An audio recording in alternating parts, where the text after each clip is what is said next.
Olá! Nesse vídeo vamos analisar um defeito na TV LCD Samsung modelo LNA550 com o seguinte sintoma: tela branca com efeito cortina. Vou abrir o aparelho e vamos analisar o defeito.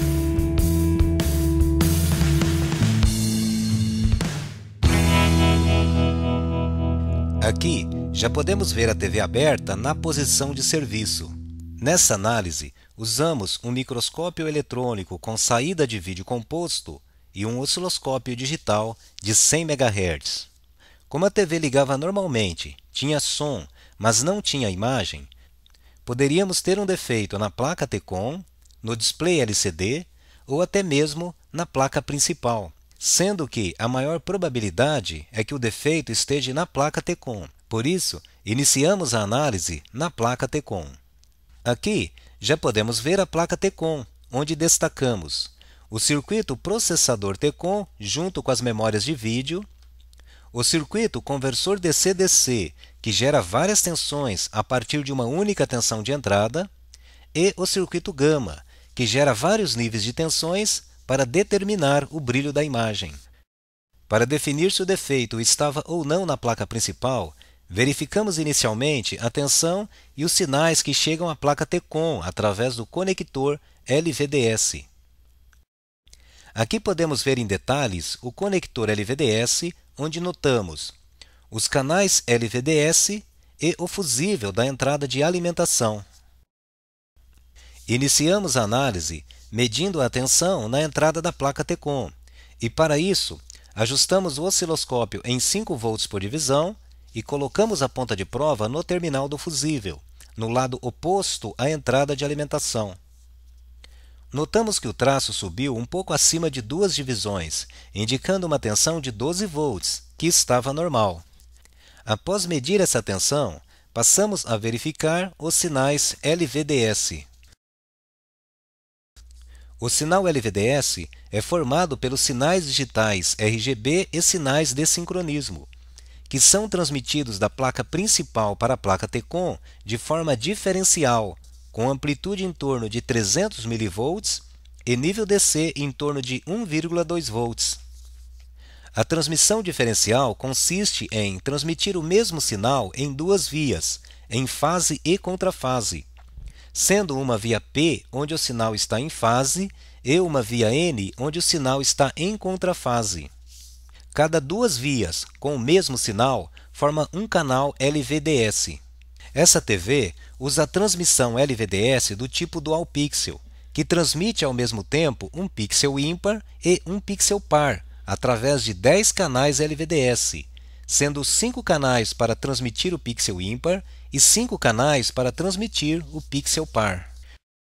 Os canais LVDS são distribuídos na seguinte sequência: RX0 para transmissão do sinal R, RX1 para transmissão do sinal G, RX2 para transmissão do sinal B e sinais de sincronismo horizontal, vertical e Data Enable, RX-CLK para transmissão do clock de pixel e RX3 para transmissão dos sinais R, G e B. Note que a sequência dos canais LVDS é igual na transmissão ímpar e na transmissão par.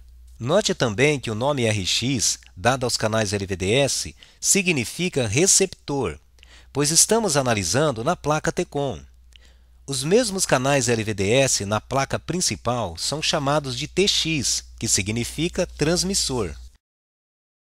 Para verificar os sinais LVDS, colocamos a TV em um canal qualquer e retiramos a antena, para que os sinais LVDS ficassem somente com a informação de chuvisco.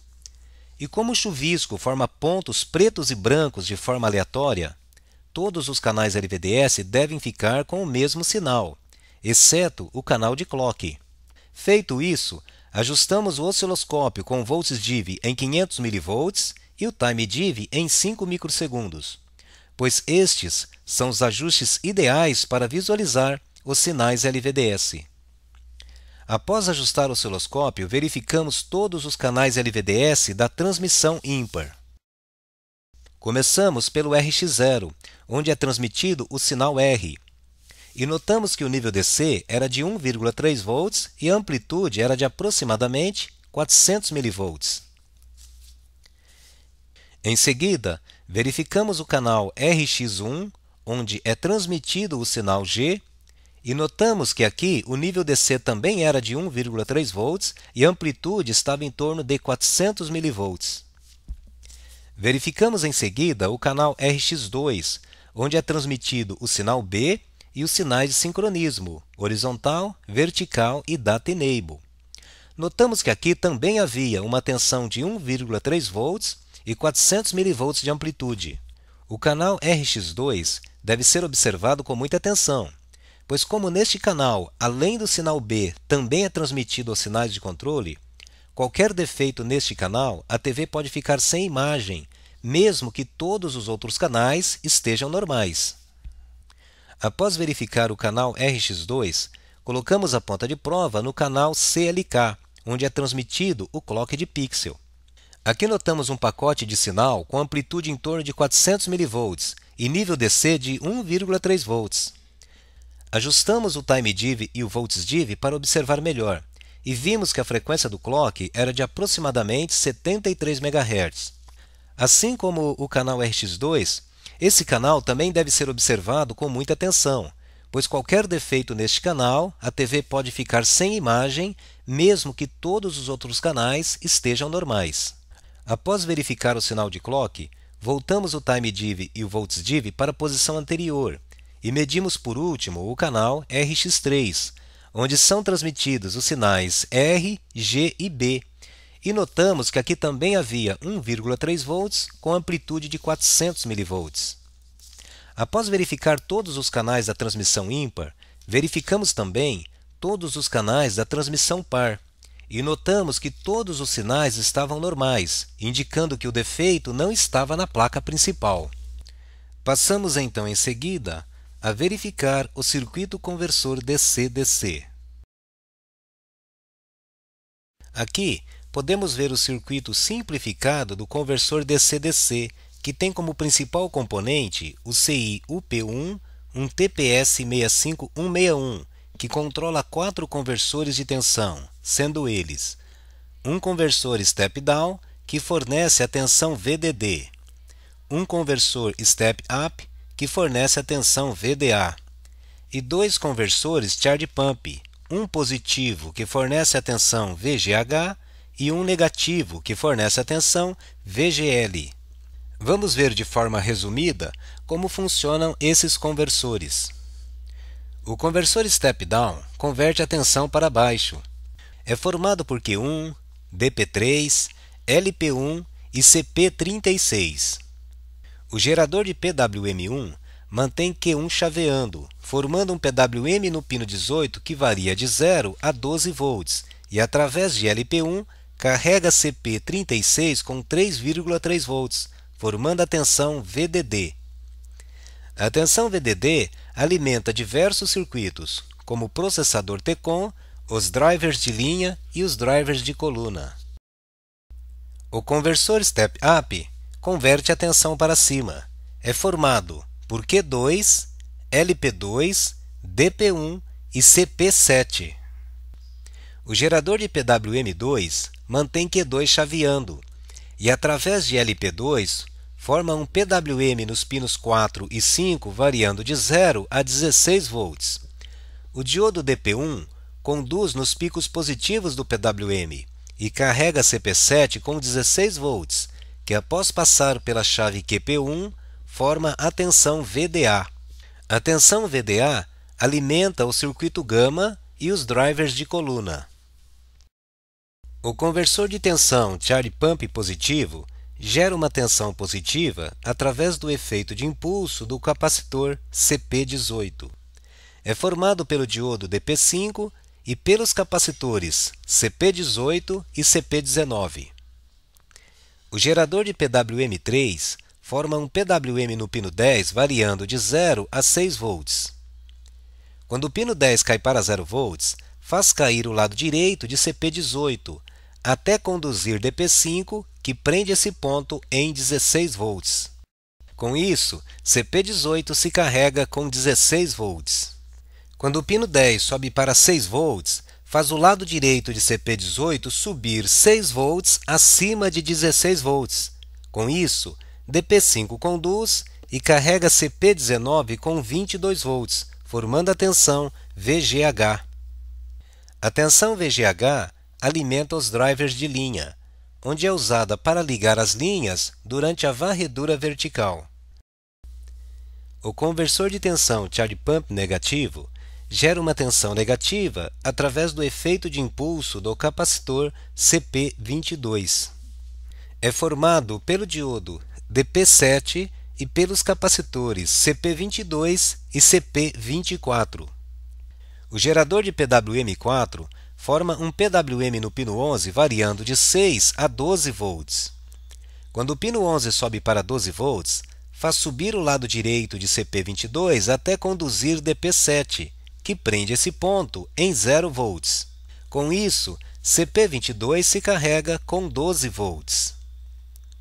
Quando a tensão no pino 11 cai para 6 volts, faz o lado direito de CP22 cair 6 volts abaixo de 0 volts. Com isso, DP7 conduz e carrega CP24 com menos 6 volts, formando a tensão VGL. A tensão VGL alimenta os drivers de linha, onde é usada para desligar as linhas durante a varredura vertical. Além dos conversores de tensão, o CI-UP1 também possui uma proteção OCP, que monitora a corrente na saída VDA. Em situação normal, o circuito OCP coloca nível baixo no pino 27, que mantém a chave QP1 ligada, permitindo a passagem da tensão VDA. Se houver consumo excessivo, a proteção OCP é acionada, desliga o conversor Step Up e coloca nível alto no pino 27, desligando a chave QP1 que bloqueia a passagem da tensão. Voltando ao defeito, como vimos que a placa principal estava normal, medimos em seguida as tensões geradas no conversor DC-DC. Iniciamos medindo a tensão VDD de 3,3 volts. Ajustamos o osciloscópio para 1 volt por divisão e colocamos a ponta de prova na saída da fonte VDD sobre o capacitor CP36. E notamos que havia uma tensão de 3,3 volts, que estava normal. Em seguida, ajustamos o osciloscópio para 5 volts por divisão para medir a tensão VDA. Colocamos a ponta de prova na saída da chave QP1 e notamos que o traço subiu aproximadamente 3 divisões, indicando uma tensão em torno de 16 volts, que estava normal. Após medir a tensão VDA, colocamos a ponta de prova na saída da fonte VGH sobre o capacitor C19 e notamos que a tensão estava muito baixa. Ajustamos o volts-div para 1 volt por divisão e vimos que havia somente 1 volt, onde deveria ter 22 volts. Conferimos em seguida a tensão VGL. Para isso, ajustamos o volts-div para 2 volts por divisão, centralizamos o traço do osciloscópio e colocamos a ponta de prova na saída da fonte VGL, sobre o capacitor CP24. E notamos que aqui havia uma tensão em torno de menos 6 volts, que estava normal. Como era somente a tensão VGH que estava baixa, o próximo passo agora seria conferir o PWM no pino 10 do circuito integrado. Para isso, voltamos o osciloscópio para o ajuste anterior, colocamos a ponta de prova no pino 10 do CI e vimos um pacote de PWM. Ajustamos melhor o time div e notamos que o PWM variava de 5 volts a 12 volts. Medimos em seguida entre CP18 e DP5 e notamos que aqui o PWM subia até 22 volts. Como esse ponto é o anodo do diodo DP5, os picos do PWM deveriam passar para o catodo. Passamos então a ponta de prova para o catodo do diodo DP5 e vimos que havia somente 1 volt. Com isso, concluímos que o diodo DP5 estava aberto.